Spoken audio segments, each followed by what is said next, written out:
So in the last lecture, we continued outsourcing content from our action creator file into our auth saga. Let's continue with that.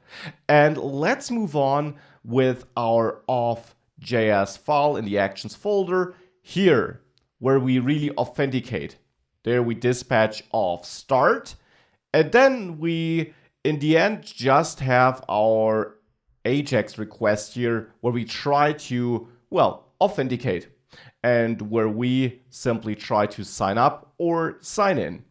So the goal would be to handle this with a saga now. To do this, I'll of course create a new generator function in there, so function with the star, and we can name this auth saga or authenticate user saga. Let's name it auth user saga maybe. There I also get my action, and now we can again run code in here. Now, in our action creator, what we did is we dispatched auth start and then made our HTTP request. Let me copy all that code into the saga and let's replace it step by step in there. First of all, you learned that we don't call dispatch like this in the saga. Instead, we call put. So the first thing we do is we'll yield put and reach out to actions where I now want to use my auth start action. For this, let's go to the index.js file in the actions folder. Let's ensure that auth start is exported there so that we can import it in other files. I added this export now. And back in the auth.js file in the sagas folder, I now can use actions auth start in here and execute this function to get the action this dispatches. So this is the first thing we put here. Then we create our auth data where we use email and password and so on. Now here I should extract the email from the action and the password from the action. This also means that we have to ensure that whenever the auth user saga is executed, the action actually contains this information. We'll ensure this in the next step. Before we do this, let's move on in the code here. We set up a URL and then we have a if check. Well, there I'll also set action is sign up with a check. Then we have our HTTP request where we use Axios. Now in the auth.js file, we import Axios from Axios. We're not using our custom instance. So let's go to our saga file and simply add that import there too. Import Axios from Axios. Now down in our saga, this doesn't throw an error anymore.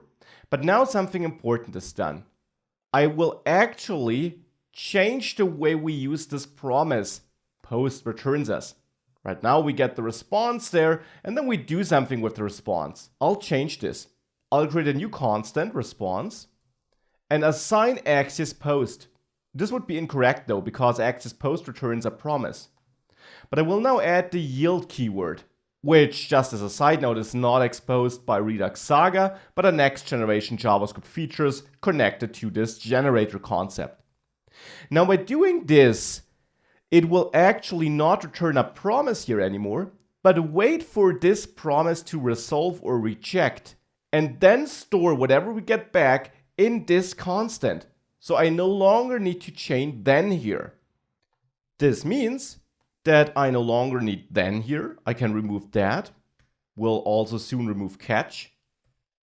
And of course, it also means that all the code that depends on response can now be executed kind of synchronously because execution will pause here until this promise resolved or rejected.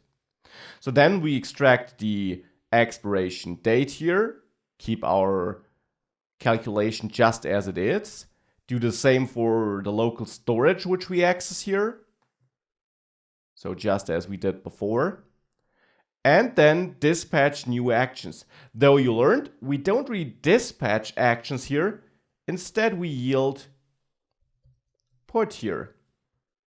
And we access actions of success.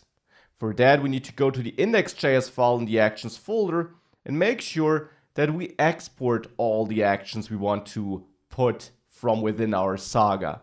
So that would be auth success, and eventually we'll also need auth fail. So let's already export this here, auth fail.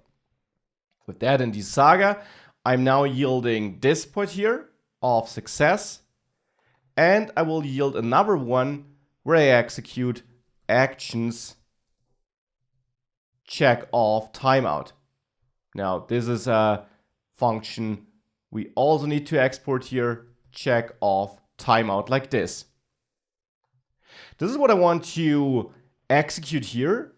Now we can also add yield statements in front of the local storage calls as we did earlier, though local storage is a synchronous action, so we don't really need to pause there, but we can do that. We can add yield here to have a consistent approach. Could also add a yield here in front of new date. And now with that, we got our whole function almost finished. But what about this error case here? Well, we can now handle this in a very elegant way. We extract the response here because I said that yield would pause this and wait for the promise to resolve or reject. Now we can use a default JavaScript construct to handle both a success and an error case. We can wrap this with a try block. So we try the following code, wait for the response, and then do our success stuff with it. However, if that fails, we will actually catch the error and then execute this alternative code instead. And there I will grab my dispatch action here and not really dispatch it, but yield put, off, fail, and so on. And here I named this error, so I should do so here too, and use actions.offFail. Now with that, we get the saga way of handling this, using yield to pause execution to put off start, and then try if we can get a success response and otherwise dispatch off fail. With all these things changed, the one thing we have to do is we have to make sure that the off user saga actually gets executed when we try to create or assign a user in. So for that, we need to go back to our off.js action creator file. And there we have this off action creator, which we dispatch in our code. Now here, we should now no longer execute this old code we had in there before, but instead simply return an action. And for that, I'll create a new action type here. I'll export it here, export const off user maybe, off user. And in the off action creator file, I'll now execute this or return the type action types off user, this newly created action type. We'll soon set up a watcher to then use our newly created saga whenever this action occurs. And very important, in our off user saga function or generator here, we of course extract email, password, and is sign up from the action. So we need to pass that information on. We need to pass that information on when we create the action. We get it here as arguments in the action creator. So we should simply pass on email on an email property, password on a password property, and is sign up on a is sign up property like this. Now with that, this is the saga way. The one thing that's missing is that we hook up our newly generated off user saga here with a watcher. So in the index.js file in the sagas folder, I'll add another yield take every. And there I will use action types of user, and I want to execute my newly added saga, which I'll import first of all, which is of course the off user saga we just created here. This is what I want to execute here. As always, without parentheses, just passing a pointer to this function. Let's now save this. Let's go back to our burger builder and reload this page. Let's try if this works. I'll try signing in. So I'll switch to sign in and hit submit. This works. As you can see, we have off success and off check timeout initiated. I'm also logged out after a short period though, And this simply happens because I forgot something. In auth.js in the sagas folder, where I delay for expiration time. Now, expiration time is just the data we'd get back from the response, the expires in field, and that is in seconds. However, delay works with milliseconds, so I simply need to multiply this with 1000. The key thing, however, is it did work.